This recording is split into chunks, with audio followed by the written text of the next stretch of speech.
women, it is shown that multiple women fighting over one. Restart your premise. Yeah, restart your premise. Okay, I'll do it for the record. So what I'm saying is let's just start with the weak one. It's better to have one woman to deal with in the house than fighting women in the house. Let's say 3. So it's better to deal with one as opposed to 3 women fighting in your house.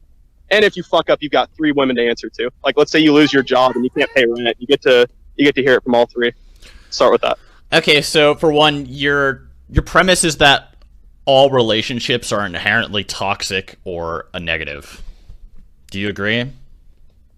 No, why are you fighting losing your jobs with all these women you're dating if they're not toxic or inherently negative?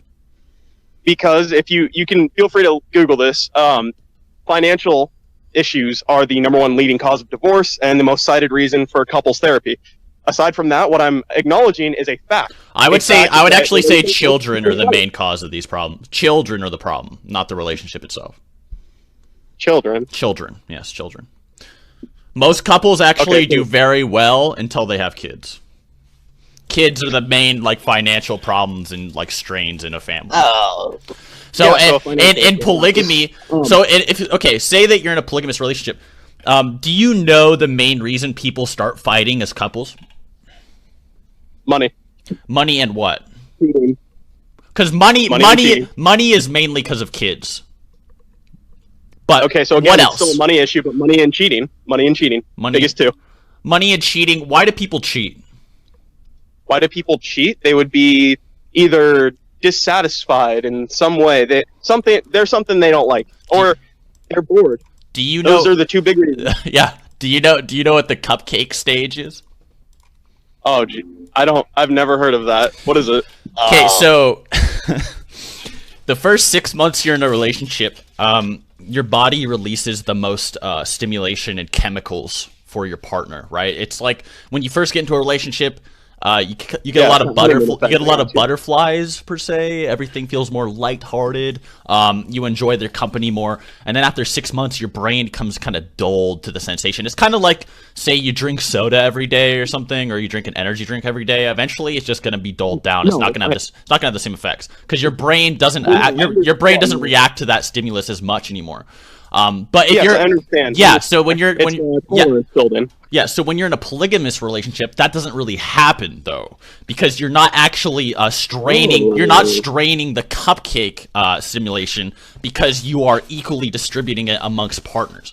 So not only do you not want to cheat, instead of cheating, your goal is now, hey, can we add this bitch to our group instead of cheating? And all of your partners would say, yeah, bring her on. Let's see if we can get her in here, because all of them are okay. If you look at any actual polygamous relationship, the girls are like, wow, it's like I have a bunch of friends around me all the time. It's kind of like a kid being in a group foster home, right? It's like he has a bunch of new brothers always around him instead of being adopted by just, say, a singular family.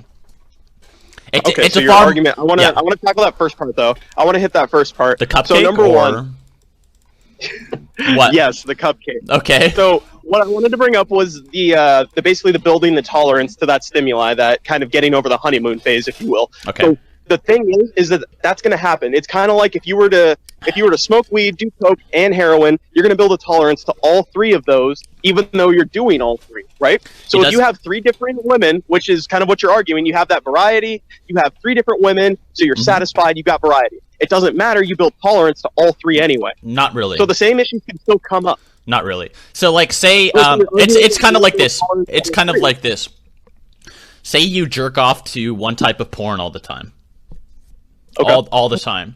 But now you find a new type of porn that you kind of think is a little bit different, and you're like, wow, this one made me nut really hard. So you start jerking off to that porn a lot for say a month or 2. And they're like, man, this porn's kind of coming a little lame. So you start nutting to a third type of porn. Maybe it's some interracial shit or something you're into now. You start nutting to interracial porn for another 2 months, and that makes you nut really hard. But then you're like, damn, now it's dulled down. But now, suddenly, you realize that the porn you started out with, the first porn, maybe it's vanilla, whatever, same race porn, you're like, wow, this is a lot better than it was when I was in my second phase.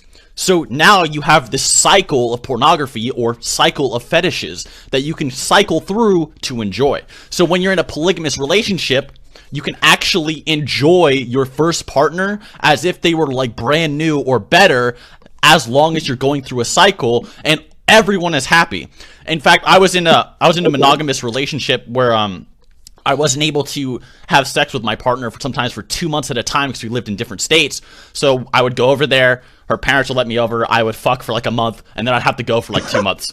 And every time I'd come over, it was like, this is still great because I'm not seeing her all the time. So when you're in a polygamous relationship, you get that spice, you get that flavor, you get that cycle. Everything works a lot better than when you're in one relationship, and there's no jealousy, because when you look at these relationships, every anecdote from that relationship that we know of is that they like it, that they like the partners, they like the other wives, they befriend them. So you're saying that I've got 2 issues with it, but I'll start with this. So you're saying that they always get along. Like, you have studies for that? Yeah. Well, there's no studies, but there's anecdotes. There's not like some in-depth scientific study about polygamy or something. That's like, that'd be weird. But we have anecdotes on it. If you want to prove that it's better. But aside from that, I did want to tackle something else. I wanted to bring up the fact that you said that you can do this and you could cycle through your wives. Yep. The issue is, what happens? Let's say you have 3 again, and you're not fucking the other 2, but you're swinging that salami to the 3rd one each day. They can hear you from the other room, but the other 2 aren't jealous. They're just like, oh man, my man is giving it up. I bet that's actually the story. Yeah, that's what people say. No, that is not going to happen. That's what happens. That's actually what happens. Yeah. I'm not lying. That's what the stories say. That's the stories. There's no objective proof that's the proof. That's the only proof there is. The only proof is that when they're in the relationship, they like it. That is not proof, because it's a pseudo cup. Wait, have you never heard of a cuck fetish? Oh, Jesus Christ. It's like a pseudo cuck fetish. Well, then you would have to then argue that the only way that it works is through this cuck fetish. And it does. Okay, so it only works on the cuck fetish, right? No, it only works on polygamous. Okay. So, that being said, what state of mind do you need to be in to hear your husband clapping another woman for a month straight and ignoring you because he's bored with your sex? It wouldn't be ignoring you. You would still be giving all of them attention. You just wouldn't be giving them as much attention. It's still fine. It still works. No, attention's great. I think it still works. Do you think sexual attention is do you think sexual attention is the only attention you can give a woman? No, I just said the other attention is great. I think that's important, if not more important, than the sexual attention. However, sexual attention is important in a relationship, as you just pointed out. And I wasn't being literal about the few month thing. It's not a few months. It'd be more like a few days, if anything. I lowballed it for you. I gave you a month on that, but let's just go. It would be more like a few days, if anything. Like I don't know if you guys watch porn or anything, but it's definitely not you jerking off to the same video for 2 months or something. Like, it's definitely an exaggeration. You change every time. Yeah, you change types. Like, sometimes even every night. You could have sex with a different girl every night, and it'd be different. I don't got it. What I'm saying is that essentially, what you're arguing is that, okay, at any point you go to your other 2 wives. Also, you can have orgies. I'm gonna hit this 3rd. Yeah, that's it. You're telling the other 2 that I don't want to have sex with you right now. I want to have sex with the other one. You could have sex with all of them, actually. That is okay. That's a great idea. But what you proposed originally was that you get bored and you have that. That wasn't my premise. That was just an example. So, like, another example would be that you could just have sex with all of them, a new one each night, or you could have sex with one in the morning and one at night. Or you could have sex with one for breakfast, one for lunch, and one for dinner. Like, you could choose. There's so many different options and varieties that you have that it's really hard to get bored, which is the idea. It's hard to cheat. It's hard to cheat when you have 3 different bitches like that. And here's the thing. You can increase it by however much you and the collective are willing to. And in fact, since they're all polygamous, they probably will be on board for you increasing your variety. For all you know, you could also even have a trap fucking husband that can join in and start dicking some on the side. Maybe the lesser wives. All right, so I concede on trap husband. I'm not going to try and debate that. You don't want to debate trap husband? I don't need no. Trap husband is the ultimate spice, man. You can't get that in monogamy. All right, I concede. Nope, All I'm right, done. cool. Thank you.